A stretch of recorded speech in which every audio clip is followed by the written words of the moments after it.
Sahabat Terang Hidup yang berbahagia, yang dicintai oleh Tuhan Yesus, saya bersyukur karena Tuhan baik. Kita bersyukur karena Tuhan selalu menjaga kita, anugerahnya selalu baru tiap hari buat kita. Dan kita menikmati hari-hari yang indah karena penyertaan Tuhan. Hari ini kita bersyukur kepada Tuhan lagi karena kita diberi Tuhan kesempatan belajar firman Tuhan. Tema saya hari ini adalah keluarga yang bergantung kepada Kristus, kepada Tuhan. Saya baca satu ayat dari Yeremia 17, sebenarnya ayat 5 sampai 8. Tapi saya baca ayat 7 saja, saya bacakan buat kita. Diberkatilah orang yang mengandalkan Tuhan, yang menaruh harapannya pada Tuhan. Nah, ini bukan soal orang pribadi ke pribadi, tapi juga menyangkut keluarga, ya, tetapi juga bangsa. Dikatakan diberkatilah orang yang mengandalkan Tuhan. Nah, seperti apa keluarga yang mengandalkan Tuhan itu? Yosua itu adalah salah satu keluarga yang mengandalkan Tuhan. Ketika terjadi krisis di Sikem dan di masa-masa kepemimpinan Yosua, orang Israel itu kembali dan menyembah Allah-Allah orang di sekitar mereka, Amori, seberang Efrat dan segala macam. Tapi Yosua membuat komitmen, aku dan seisi rumahku, kami akan beribadah hanya kepada Tuhan. Di situasi yang sulit, ujian kita untuk berkomitmen kepada Kristus menjadi sangat penting. Nah, pernikahan apakah itu awal baru menikah, sudah 2 tahun baru punya anak, atau sampai sudah keluarga yang senior yang mungkin sudah punya anak dewasa yang menikah dan mungkin punya cucu. Nah, prinsipnya masih sama, yaitu mengandalkan Tuhan sebagai satu prinsip utama yang menentukan apakah kita diberkati oleh Tuhan. Nah, mengandalkan Tuhan itu adalah kita mengikuti apa yang Tuhan inginkan dalam kehidupan kita. Dan itulah dikatakan oleh Yeremia bahwa diberkatilah orang yang mengandalkan Tuhan. Apa dalam kita? Apa sebenarnya yang menjadi kekuatan kita dalam menghadapi berbagai tantangan? Ada banyak krisis yang terjadi dalam pernikahan. Seringkali bukan cuma orang ketiga, tapi ada banyak krisis yang lain, ekonomi. Ya, kadang-kadang saya mempelajari krisis itu sendiri secara mendalam bahwa akar masalah ekonomi seringkali bukan pada jumlah angka yang kurang dari take home pay mereka, bukan, atau income-nya tidak besar. Tapi seringkali ada kebiasaan boros, ada kebiasaan yang berbelanja yang tidak perlu, ada kebiasaan ya kadang-kadang judi. Jadi berapapun penghasilan kita, kalau kita punya kriteria seperti tadi, ya pasti kurang. Apalagi kalau kita terlibat dalam okultisme, wah jauh lebih complicated. Nah, seringkali kalau kita lihat akarnya misalnya krisis ekonomi, tidak selalu itu karena soal income-nya kecil. Tapi bagaimana kita memaknai setiap rupiah yang Tuhan kasih, dan di titik itulah bagaimana kita belajar untuk mengikuti apa yang Tuhan katakan. Nah, itu salah satu bentuk dan terjemahan dari apa makna kita bergantung kepada Tuhan. Hal yang kedua yang saya ingin bahas ialah saya membaca Mazmur 62 ayat 11. Janganlah percaya kepada pemerasan, janganlah menaruh harap yang sia-sia pada perampasan. Apabila harta makin bertambah, janganlah hatimu melekat kepadanya. Nah, ini satu pernyataan yang luar biasa dari pemazmur bahwa jangan kita berharap pada pemerasan. Ya, apabila ya dikatakan harta bertambah, janganlah kita menaruh harapan kepada harta. Ada 2 hal yang menjadi yaitu jangan berharap kita kaya dengan perampasan. Ya, dengan misalnya tindakan korupsi. Nah, banyak sekali krisis dalam sebuah bangsa Indonesia misalnya, karena sang koruptor itu selalu berusaha untuk mencari cara untuk mendapatkan lebih banyak uang, baik dengan cara yang kasar maupun cara yang halus. Kadang-kadang mereka atur sebegitu rupa sehingga kesannya bahwa mereka harus ditolong, pengusaha ditolong oleh negara, kalau tidak ekonominya akan bangkrut, dan menggunakan istilah sistemik. Padahal itu tidak terbukti, itu tidak benar, itu asumsi, diduga kalau tidak segera ditolong. Dan waktu ditolong sampai hari ini Indonesia masih menagih janji untuk komitmen untuk membayar utang, dan yang membayar utang itu tidak punya keserahan untuk membayar utang. Jadi ayat ini mengatakan jangan berharap kamu kaya dengan cara merampas, dengan cara korupsi apa yang bukan milik kamu. Tapi yang kedua, ayat ini mengatakan bahwa apabila hartamu bertambah, baik dengan cara merampas, dengan cara korupsi, atau dengan cara yang baik dan benar, tetap diperingatkan oleh ayat ini untuk jangan hatimu melekat kepada. Kenapa begitu? Nah, Yesus mengatakan bahwa kita tidak bisa mengabdi kepada 2 tuan, 1 kepada Mammon dan 2 kepada Allah. Karena kita akan benci yang satu dan mengasihi yang lain, atau mengindahkan yang satu tapi tidak menghormati yang lain. Nah, Paulus mengatakan bahwa akar segala kejahatan cinta uang. Nah, ketika harta bertambah, ayat ini mengingatkan kita bahwa kecenderungan hati kita melekat ke situ. Dan itulah yang saya ingin katakan, bahwa orang yang diberkati Tuhan, yang mengenalkan Tuhan, tidak akan terjebak pada apa yang diingatkan oleh ayat ini, yaitu hati kita melekat ke sana. Yesus katakan, kumpulkanlah hartamu di sorga. Ya, kalau harta kamu di sorga terkumpul, maka ngengat, karat, dan pencuri tidak akan datang di sana. Tapi kalau di bumi, harta kamu akan dimakan oleh inflasi, oleh bunga bank, oleh pajak, dan sebagainya, dan sebagainya. Dan satu hari bisa bangkrut juga.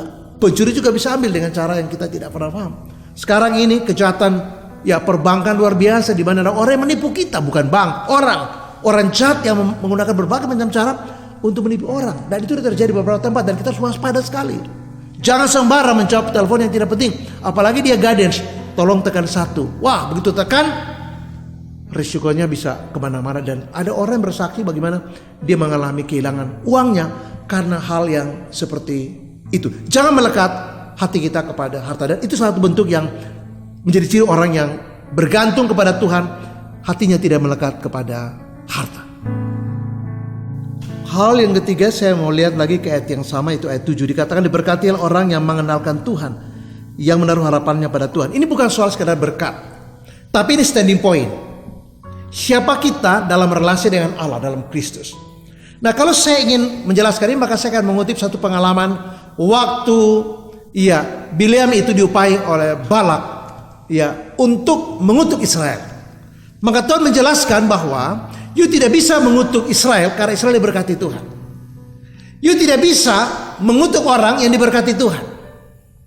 Kira-kira itu poinnya. Jadi bukan soal berkat saja, tapi orang-orang yang punya relasi di bawah garis berkat, nah itu tidak bisa dikutuk. Mengapa? Karena mereka diberkati oleh Tuhan. Nah, itu juga kalau kita rujuk pada Kejadian pasal 12, dikatakan oleh Tuhan kepada Abraham, siapa yang memberkati engkau diberkati, karena Abraham itu di garis berkat.